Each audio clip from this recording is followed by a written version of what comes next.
말씀 앞에서 경외함으로 주께 홀로 섭니다. 네, 반갑습니다. 오늘 다룰 내용이 참 기대가 되네요. 오늘 우리가 함께 분석해 볼 자료는 맥체인 성경 읽기 2월 23일 묵상에 해당하는 4개의 본문인데요. 구체적으로 출애굽기 6장, 누가복음 9장, 욥기 23장, 그리고 고린도전서 10장입니다. 사실 처음 딱 들으면 겉보기에는 아주 파편화된 텍스트들 같잖아요. 그렇죠. 구약의 율법서랑 지혜문학, 그리고 신약의 복음서, 초대교회의 서신서가 막 섞여 있으니까요. 자, 이걸 한번 자세히 풀어보죠. 과연 수천 년의 시간차를 두고 쓰인 이 네 본문이 어떻게 하나의 정교하고 거대한 이야기로 연결되는지, 네, 그리고 무엇보다도 현대라는 복잡한 광야를 살아가는 여러분의 일상에 어떤 날카로운 통찰을 던져주는지 그 비밀을 파헤쳐보겠습니다. 이 내복문을 관통하는 핵심을 이해하기 위해서 우리가 가장 먼저 주목해야 할 개념이 하나 있습니다. 어떤 개념인가요? 바로 이 텍스트들 안에 정교하게 설계된 성경의 영감된 구조 패턴을 발견하는 것입니다. 성경에 영감된 구조 패턴이요? 네, 맞습니다. 성경을 읽을 때 종종 개별적인 인물들의 도덕적인 성공담이나 실패담, 약간 위인전 모음집처럼 접근하기가 쉽거든요. 아, 맞아요. 흔히들 그렇게 많이 읽죠. 하지만 고대 근동의 문학적 관점에서 보면요. 특히 성경 저자들이 텍스트를 구성한 방식을 보면요. 창세기부터 계시록까지 특정한 모티프나 이미지들이 끊임없이 반복되고 발전합니다. 그래서 거대한 서사적 교양곡을 만들어내거든요. 그러니까 오늘 우리가 살펴볼 4개의 본문 안에도 그런 시대를 초월해 반복되는 장엄한 패턴들이 숨어 있다는 말씀이시네요. 정확합니다. 이 패턴들이 서로 어떻게 긴밀하게 연결되는지, 그리고 오늘을 사는 우리에게 어떤 도전을 주는지 따라가다 보면 완전히 새로운 시각을 얻게 되실 겁니다. 흥미롭네요. 그렇다면 그 거대한 서사의 출발점이라고 할 수 있는 첫 번째 텍스트부터 보죠. 출애굽기 6장입니다. 아주 중요한 장이죠. 네, 이 장을 보면 하나님의 거대한 구원 계획이 아주 역동적인 언어로 선언되잖아요.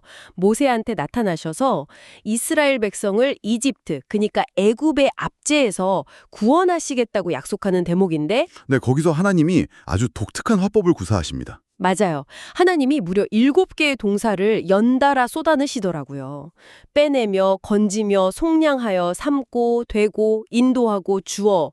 저는 이 문학적인 디테일이 주는 무게감이 참 대단하다고 느꼈거든요. 단순히 너희를 해방시켜 줄게 이런 선언적 의미를 넘어선 거죠. 그렇죠. 구원의 모든 과정을 아주 세밀하고 주도적으로 끝까지 책임지겠다는 아주 강력한 개입의 의지랄까요? 여기서 아주 매력적인 사실은 그 7개의 동사 중에서도 고대 근동의 문화적 배경을 이해할 때 가장 결정적인 단어가 바로 속량하여라는 겁니다. 속량하여. 뭔가 대가를 지불한다는 뜻 아닌가요? 맞습니다. 이게 구원이 단순히 제국의 압제에서 벗어나는 정치적 해방이나 물리적 탈출만을 의미하지 않는다는 걸 보여주거든요. 이 속량이라는 개념의 이면에는 고엘이라는 아주 중요한 사회적 제도가 자리 잡고 있습니다. 아, 고엘.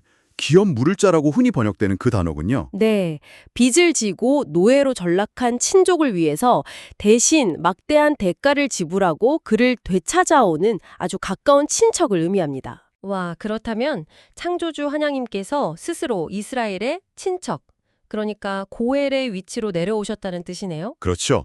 핏값이라는 막대한 대가를 치르고 사오시겠다는 엄청난 선언인 셈입니다. 창조주가 피조물의 친척이 되어서 파산한 가족의 빚을 대신 갚아준다.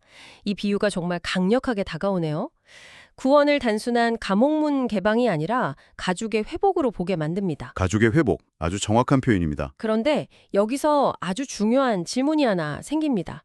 감옥에서 풀려난 노예가 이제부터 내 마음으로 살 자유가 생겼다 면서 각자의 길로 흩어지는 게 이 구원의 최종 목적지인가 하는 점이죠. 절대 아니죠. 네. 출애굽기 6장 7절을 보면 대답이 명확하게 나옵니다. 너희를 내 백성으로 삼고 나는 너희의 하나님이 되리니. 이스라엘이 이집트를 빠져나와서 최종적으로 향해야 할 곳이 자유방임 상태가 아니었다는 거잖아요. 맞습니다. 진짜 목적지는 광야 한가운데 세워질 성막이었습니다. 하나님은 이스라엘을 창조주와 동거하면서 온전히 그분만을 예배하는 거룩한 제사장 나라로 이끌어 올리려 하셨던 거죠. 아, 결국 예배가 목적이었군요. 그 지점이 바로 전체 성경을 관통하는 가장 중요한 성경의 영감된 구조 패턴 중 하나입니다. 세상의 억압에서 벗어나는 탈출은 구원의 절반에 불과해요. 절반에 불과하다.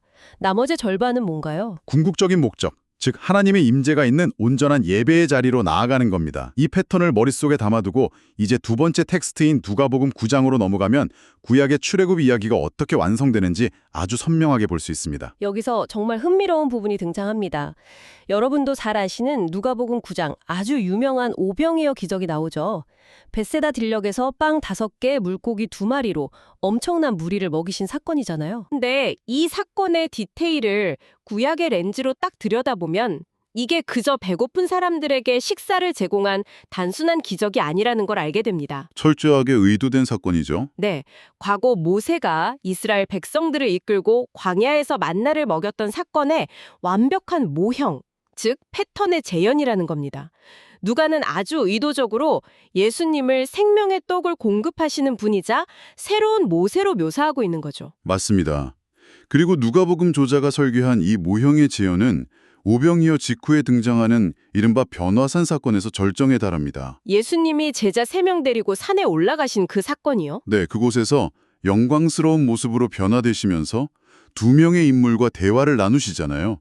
바로 모세와 엘리야입니다. 모세와 엘리야, 율법과 선지자를 대표하는 두 사람이네요. 네, 구약을 대표하는 상징일 뿐만 아니라 이 두 사람은 아주 치명적인 공통점을 가지고 있어요.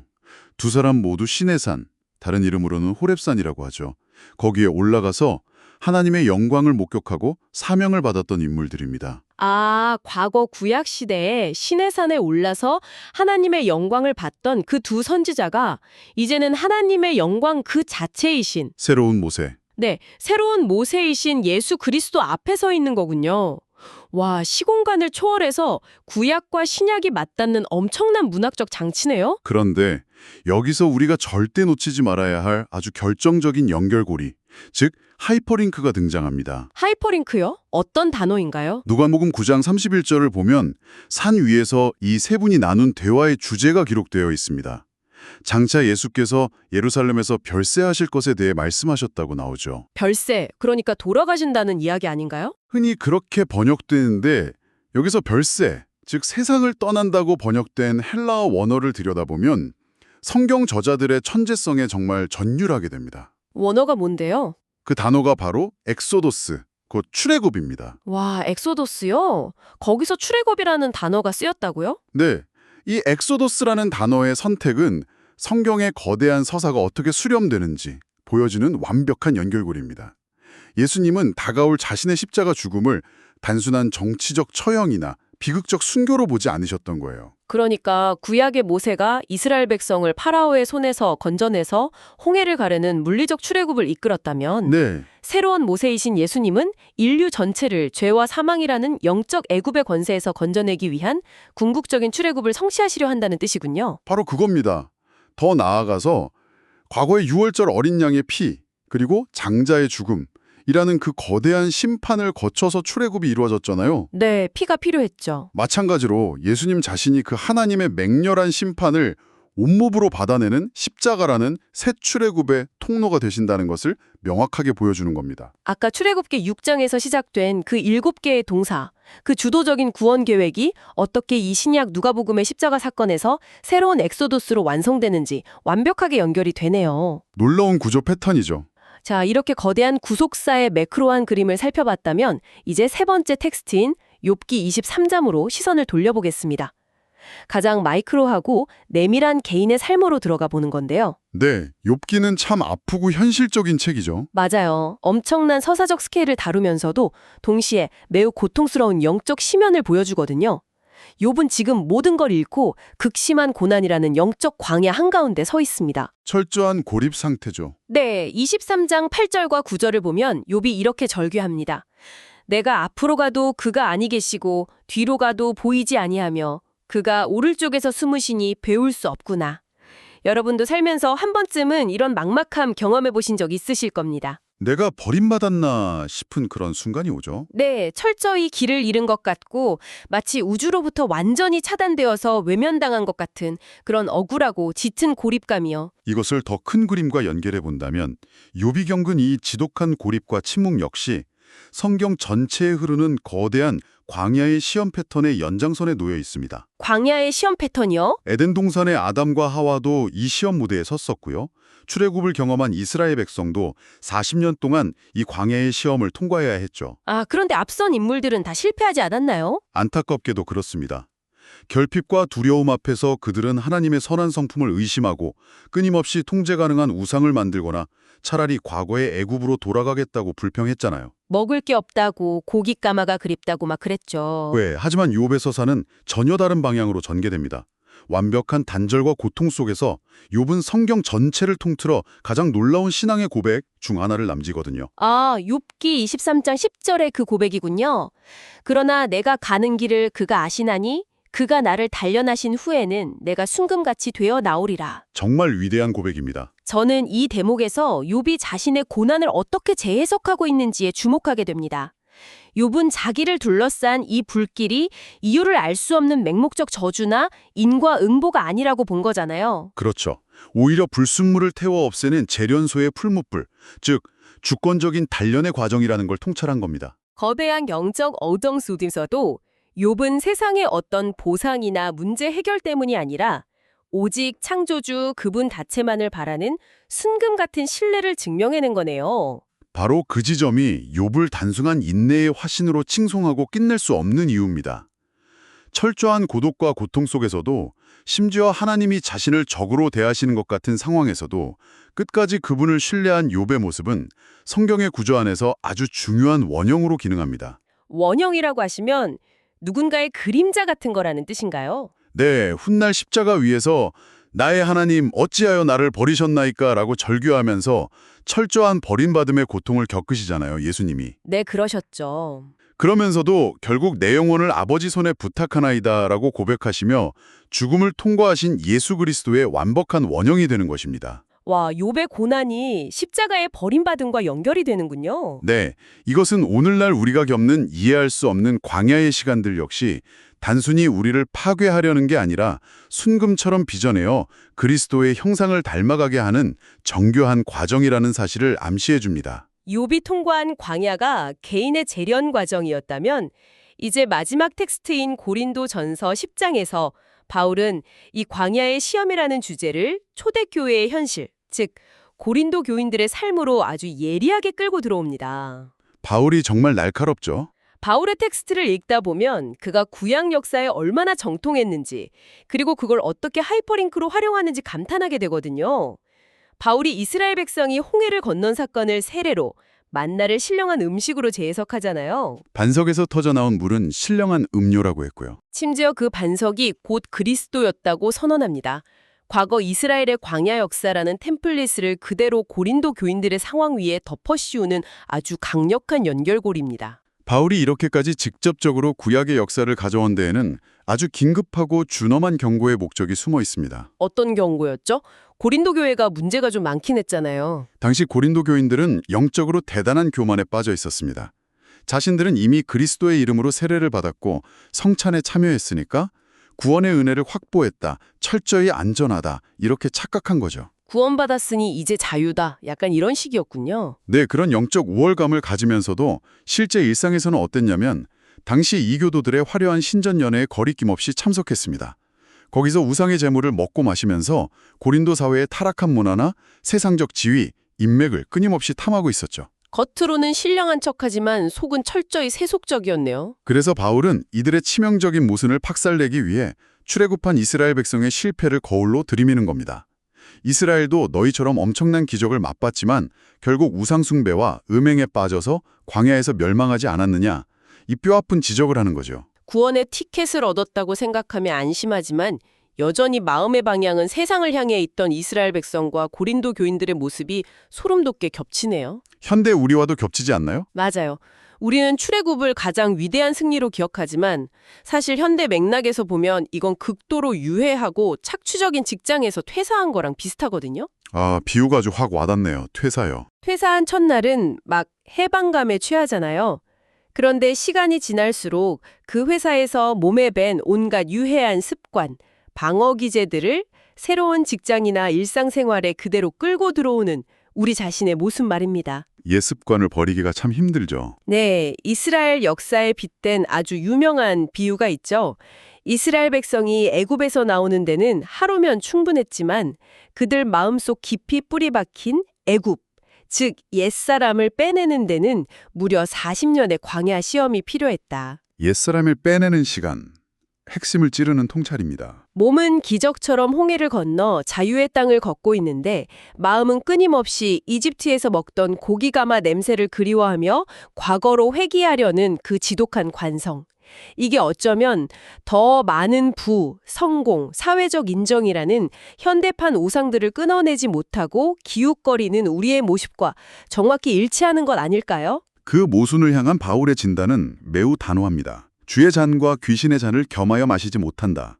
이건 구원의 본질에 대해 절대 타협할 수 없는 선언이에요. 적당히 양다리 걸칠 수 없다는 거군요. 구원은 단순히 사후세계의 안전을 보장받는 보험이 아닙니다. 십자가의 은혜를 입어서 누가복음 9장이 말하는 그 위대한 엑소도스, 새 출애굽을 경험했다면 결코 내 안에 부패한 습관, 나를 갉아먹는 옛사람이 이끄는 대로 다시 애굽의 노예 상태로 돌아가서는 안 됩니다. 네. 바울의 이 편지는 과거의 정체성과 세상이 던져주는 우상의 식탁을 완전히 걷어차고 창조주 하나님만을 왕으로 섬기는 온전한 객성으로 서라는 아주 맹렬한 촉구인 겁니다. 지금까지 출애굽기 6장의 거대한 구원 선언부터 누가복음 9장의 십자가 엑소도스, 욥기 23장의 처절한 단련, 그리고 고린도전서 10장의 날카로운 경고까지 쉼없이 달려왔습니다. 정말 거대한 서사였죠. 그렇다면 이 방대한 텍스트들이 우리에게 남기는 최종적인 메시지는 무엇일까요? 이 텍스트들을 논리적으로 종합해서 여러분의 삶에 적용할 수 있는 핵심 주제로 정리를 좀 해주시죠. 이 문학적이고 신학적인 건축물이 도대체 우리 삶에 무슨 의미가 있는 걸까요? 네, 이 네 본문이 공유하는 성경신학적 서사를 세 단계로 딱 종합해 볼 수 있습니다. 첫째, 진정한 출애굽의 완성, 즉 십자가입니다. 십자가요? 하나님의 구원은 단순한 유감 표명이나 가벼운 도움이 아니거든요. 출애굽기 6장에서 시작된 그 속량의 약속은 6월절 어린 양의 피라는 거대한 대가를 요구했습니다.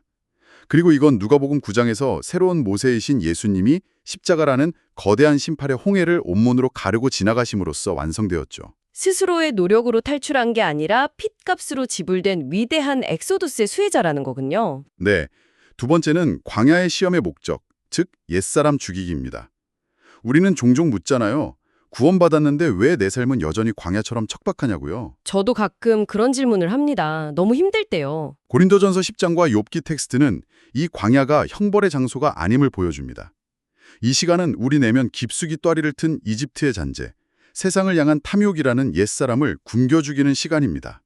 동시에 욥처럼 세상 조건 없이 오직 그리스도 한 분만으로 만족하는 순금 같은 신뢰를 빚어내는 재련의 과정이죠. 옛사람을 죽이고 순금으로 빚어지는 시간이군요. 그럼 세 번째는요? 셋째, 구원의 궁극적 목적, 즉 온전한 예배의 회복입니다. 물리적 억압에서 풀려나 내 욕망대로 사는 건 구원의 절반도 안 됩니다. 고린도 교인들처럼 세상 우상의 식탁을 기웃거리는 걸 멈추고 미련 없이 그 자리를 떠나는 것. 그리고 성막, 즉 예배의 자리로 가는 거네요. 맞습니다. 창조주 하나님과 교제하며 일상 모든 순간 속에서 그분의 선하심을 반영하는 거룩한 성전이자 제사장 나라로 서는 것. 이것이 텍스트가 가리키는 궁극적인 결론입니다. 아주 명쾌하고도 묵직한 종합이네요. 여러분, 오늘 우리가 이 고대의 텍스트들을 통해 파헤친 서사가 여러분의 현재 삶에 어떤 파장을 일으키고 있나요? 아마 깊은 고민에 빠지신 분들도 계실 겁니다. 네. 혹시 지금 끝이 보이지 않는 막막함 속에서 고단한 하루하루를 보내고 계실지도 모르겠습니다. 욥이 느꼈던 것처럼 세상 모든 것이 나를 외면하고 사방이 다 가로막힌 것 같은 그런 지독한 고립감이요. 정말 숨막히는 순간들이죠. 하지만 오늘 이 텍스트들이 보여주는 거대한 패턴을 꼭 기억해 보십시오. 지금 여러분이 겪고 있는 그 혼란은 단순히 길을 잃고 낭비되는 시간이 아닐 수 있습니다. 아닙니다. 그럼요. 오히려 여러분 안에 여전히 살아서 끈질기게 과거의 노예 상태로 돌아가려 하는 그 애굽, 즉 옛사람의 잔재들을 철저히 끊어내고 여러분에게 진정한 생명과 자유를 주기 위해 설계된 아주 정밀한 영적 수술대이자 거룩한 광야 한가운데일 수 있습니다. 이 시점에서 우리는 이 텍스트들이 던지는 아주 도발적인 질문 하나를 마주하게 됩니다. 우리는 인생의 광야를 만날 때마다 그저 하루빨리 이 상황에서 나를 탈출시켜달라고 기도하잖아요. 눈앞의 문제들을 즉각적으로 해결해달라고요. 늘 그렇죠. 빨리 벗어나게 해달라고만 하니까요. 하지만 만약 하나님이 그 광야라는 뜨거운 풀무불 속에서 당신 안에 있는 가장 질기고 파괴적인 이집트의 본성을 태워 없애고 계신 중이라면 어떨까요? 그래서 세상의 그 어떤 화려한 우상이나 쾌락으로도 대체할 수 없는 가장 견고하고 아름다운 창조주의 성전을 바로 지금 당신이라는 사람 안에 짓고 계신 중이라면 말입니다. 와, 그렇다면 광야는 도피해야 할 장소가 아니라 가장 위대한 건축이 이루어지는 은혜의 현장일 것입니다. 광야가 곧 가장 위대한 성전이 세워지는 건축 현장이다. 이 관점의 전환이 정말 놀랍습니다. 오늘 우리의 탐구 여정은 여기서 마무리를 지어야 할 것 같네요. 여러분 안에 그 뿌리 깊은 이집트가 빠져나간 자리에 세워질 눈부신 성전을 기대하면서 오늘의 광야가 던지는 질문들을 각자의 삶 속에서 깊이 곱씹어 보시길 바랍니다. 네, 오늘 나눈 이야기들이 일상에서 큰 힘이 되기를 바랍니다. 다음 시간에도 흩어진 텍스트 속에서 우리의 지성과 영혼을 깨우는 새로운 통찰, 흥미로운 주제로 다시 돌아오겠습니다. 여러분, 오늘도 끝까지 함께 해주셔서 감사합니다.